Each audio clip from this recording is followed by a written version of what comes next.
Olha, todo mundo aqui já passou por isso, né? Mais uma apresentação de negócios, aqueles mesmos slides, as mesmas frases de sempre. Mas e se desse para quebrar esse padrão? Hoje a gente vai explorar uma técnica que vem lá do teatro para transformar uma apresentação comum em algo que, nossa, fica na memória no mundo corporativo. Essa frase aqui, nossa, ela resume tudo. O objetivo não é só passar uma informação, é deixar uma marca. Sabe? Deixar uma impressão tão forte que a mensagem fica ecoando na cabeça do cliente dias depois que a reunião acaba. Então, para a gente entender como essa transformação acontece na prática, vamos dar uma olhada num caso real. Uma equipe de tecnologia, de pré-vendas, que já era muito boa, mas queria ser lendária. Eles não estavam atrás de melhorias pequenas, não. Eles queriam chegar na maestria. Imagina só esse time, conhecimento técnico absurdo, anos de experiência nas costas. Eles já eram bons, como a gente está vendo aqui. Só que o conteúdo por si só não estava sendo suficiente. O que estava faltando era uma estrutura, sabe? Um método para levar eles do conhecimento para uma performance, nossa, espetacular de verdade. E o desafio que esse time estava enfrentando é um que, olha, muita gente vai se identificar. Com essa mudança toda para reuniões virtuais, as regras do jogo mudaram. O que funcionava antes já não funciona mais. E aí, abriu-se uma lacuna. Nossa, a diferença é brutal. Aquelas habilidades para comandar uma sala cheia de gente presencialmente simplesmente não se aplicam no caos de uma chamada de vídeo. A dinâmica é totalmente outra. Como é que se lê o silêncio do outro lado? Como evitar atropelar a fala de alguém?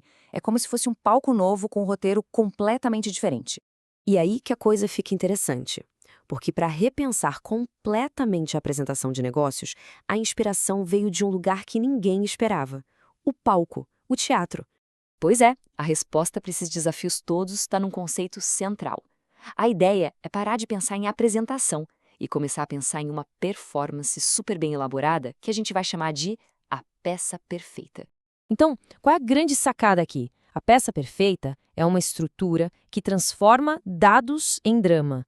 Ela pega emprestado do teatro aquele arco narrativo, sabe?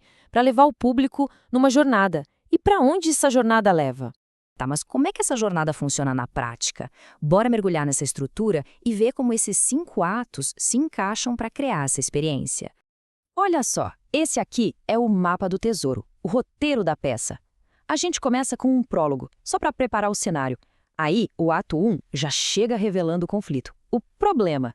O ato 2 joga mais lenha na fogueira, aumenta a tensão e torna o problema inegável. E só aí, no ato 3, é que a solução entra em cena quase como a heroína da história. E o epílogo, claro, garante que a lição final fique marcada na memória. O mais legal desses primeiros atos é que tem um elemento de descoberta. O prólogo dá aquele contexto geral, mas o ato 1 é quase uma investigação.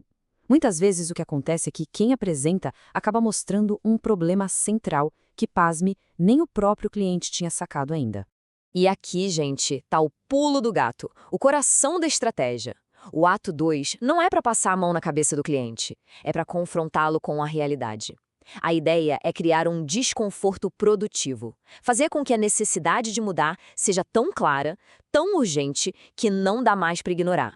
Depois de criar toda essa tensão, de mostrar o tamanho do problema, o ato 3 chega como um alívio. A solução não é só um produto. Ela é apresentada como a chave que vai destravar aquele problema todo que a gente viu antes. E o epílogo?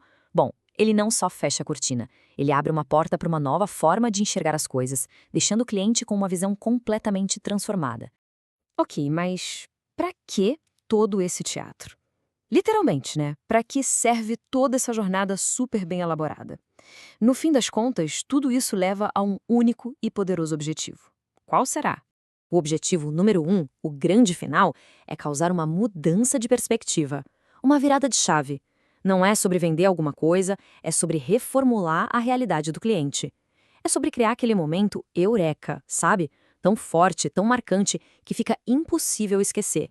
E essa frase aqui, nossa, ela amarra tudo perfeitamente. É a filosofia por trás da peça perfeita. O papel de quem apresenta não é só concordar com tudo e ser passivo. É ser ativo, é desafiar e, no fim das contas, é transformar. E tudo isso leva a gente para uma reflexão final, né? Será que as nossas apresentações são só um monte de informação jogada, uma lista de fatos e números? Ou será que elas são catalisadores de mudança que desafiam o que as pessoas pensam e abrem novas portas? A escolha entre ser só mais uma apresentação na agenda ou ser uma experiência inesquecível, bom, essa escolha é nossa.